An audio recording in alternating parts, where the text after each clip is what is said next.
وأخيرا وصلت عربيتي من أرامكس، مش من أرامكس بس إنها يعني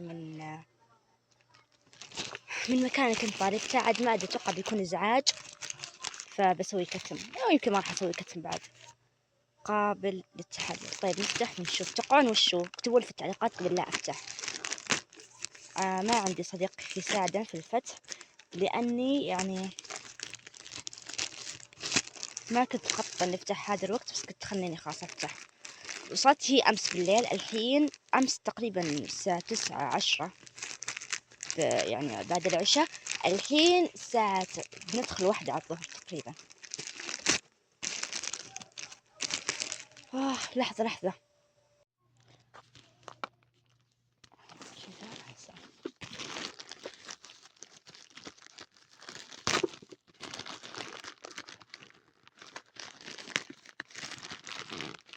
كويس. أنا كنت أبي أتأكد إذا هو كرتون واحد أو كرتون، بس الحين طلع كرتونين.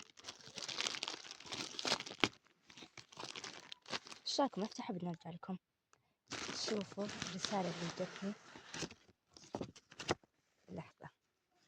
الفوائد مكتوب: يساعد في تنشيط دورة الدم وفرة الرأس ويغذي جذور الشعر. طبعا هذا زيت. ويساعد في تخفيف وتساقط، ويعمل على كثافة الشعر في وقت قياسي. نشوف.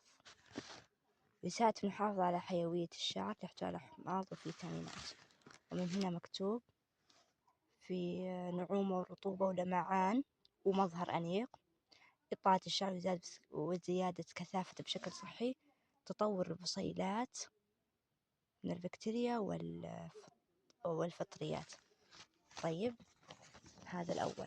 الثاني هذه وراها على طول طريقة الاستخدام مكتوبة عندي. بشوف يا رب إنهم صادقين، يا رب، لأني والله دفعت عليه مبلغ. عاد يا رب يكونوا صادقين. وهنا أنا أشوف الورقة هذا وشو.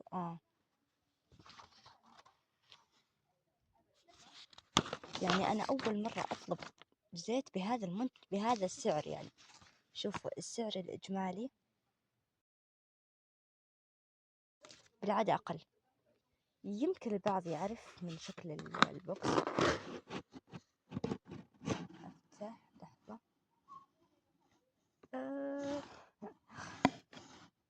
هذا هو مو واضح. أوكي.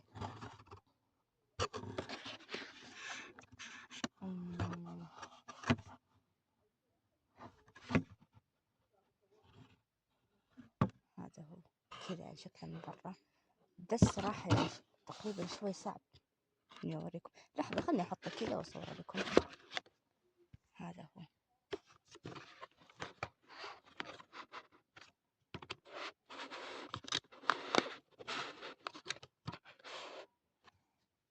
فأنا ما ودي أطلع لكم شيء أنا ما جربته. يعني يا رب يكون شيء مفيد. إذا سمحت لي فرصة إني أعلمكم علمتكم عنه. كذا حجمه تقريبا مليانة، بس مو بمرة. خلني أسوي كذا شوي. تشوفون يعني لين هنا تقريبا، يعني مو بمرة مليان عشان يمكن ما تنكب علينا ولا شيء، ما أدري. شفتوا يعني هي هنا، يعني هذا كله فاضي، بس ما يخالف. نشوف يا رب. ادعوا لي انتم بعد عشان اقدر، يعني ان شاء الله اقدر اعلمكم عليه ان شاء الله باذن الله، اذا شفت فيه فايدة، وهذا ان شاء الله اكيد. والان وقت لف السمبوسات. تقريبا الساعة 1 الظهر، بالكثير 2 احنا خلاص نبدأ اليوم. قررنا جبن، لأن فيه من المفروم. احنا نسوي مفروم ونسوي جبن، وأحيانا بس واحد فيهم على حسب المود، على حسب كذا، فهمتم؟ بس إنه يعني هذول النوعين اللي في الغالب نسويهم. قليل جدا دجاج مثلا أو كذا. وشوفوا شلون مسكرة زين عشان ما يدخل فيه زيت. وطبعا نفضلها قلي. أحيانا نسوي الاثنين، القلي وش اسمه لا إله إلا الله، بالفرن الاثنين، بس إحنا نحب القلي أكثر. بعد ما أخلص أكمل قراءة وردي. الورد أنا ما عندي وقت محدد. عندي وقت بعد الفجر حطيت نصاب، الضحى حطيت نصاب، الظهر، العصر، المغرب شوي، بس بعض الأوقات تكون فيها مرة شوي. يعني زي مثلا المغرب يعني مرة أحط شوي، إذا كان مثلا عليه مثلا مطبخ، أنظف مواعين، مدري وش، عشان ما أتكاسل وأتركه، فهمتوا؟ لو تلاحظون إن المصحف هذا مختلف عن بقية المصاحف، هذا نظامه إنه كل وجهين بوجه، يعني المفروض الوجه ما أعرف، يعني بعض الصفحات أنا أعرف وين تنتهي، يعني زي مثلا هنا في أي سورة مثلا هنا هنا القصص، هذه كانت آخر آية في الوجه، فهمتوا؟ يعني هي بالنص، والنص هذا وجه آخر أصلا، وهنا نفس الشيء. أتوقع إلى 35 نص الوجه اللي هو يعني وجه، وهذا وجهين، يعني أنا هنا عندي 4 أوجه مش وجهين. فيعني بس حلو، يعني أنت لما تخلصين وجه كأنك خلصت وجهين، لما تخلصين 10 الجزء عبارة عن هنا 10 صفحات، بس المصاحف العادية تقريبا 20 وجه، فلما تخلصين 10 أوجه تكون خلصت وجه، فحلو مرة. وعدد صفحات بالضبط أنا ما أعرف، بس هنا 308، بالعادة يمكن 400 ومدري كم، بس أبي أعلمكم يعني إنه هذه طبعا جتني هدية. أنا أول ما شفته مرة صدمت، قلت كيف كذا المصحف، بس بعد ما قرأت فيه أكثر من مرة حسيت إنه حلو. طيب بما إني فاضية خليني أسولف عليكم شوي، بس اليوم صحيت للأسف متأخر شوي، وتراكم علي النصاب أمس قلت ما راح أوقف نصاب اليوم، راح أبدأ فيه وبعدين راح يعني أزيد، كل ما صار عندي وقت بزيد فيه نصاب حق أمس، يعني أقرأ منه شوي شوي شوي لين ما شاء الله أنجزه.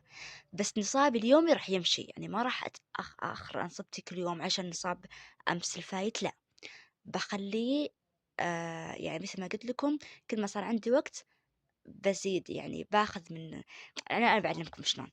يعني الحين نصاب أمس والله نسيت وصلت، صدق وين وصلت أنا؟ أتوقع والله أعلم سورة فاطر، بس والله ما أذكر، أو سبأ كأن، لا مو سبأ، أتوقع فاطر، إن شاء الله فاطر، والله ما أذكر إلا فاطر الحمد لله. طيب فبعدين إذا صار عندي وقت مثلا أقرأ يعني غير نصابي، أقرأ مثلا من هنا 10 وجه 20 وجه، بعدين بكرة 20 وجه كذا لين ما أخلص نصاب. بس أما أنا نصابي هذا لا ماشي، فهمتوا؟ وبس. وقربنا من وقت أذان المغرب، فيعني هذه الصينية اللي بعد الأذان تمر والقهوة والعصير وكذا، هذا إحنا في الغالب نتقهوى فيه بعد الصلاة مو بأول الصلاة، مع إني أنا أفضل بصدق أول الوقت يكون بعد ما نصلي، بعدين نحط صفة مثلا قيمات سمبوسة كذا، بس للأسف إحنا عندنا الوضع عكس، هنا عندنا القيمات ألذ القيمات بالدنيا. طبعا لا مو بالقيمات، ما أمدح نفسي، هذه أختي اللي سويتها جدا لذيذة. وهذه السمبوسات اللي لفيناهم في مفروم وفي جبن الاثنين. في أمان الله.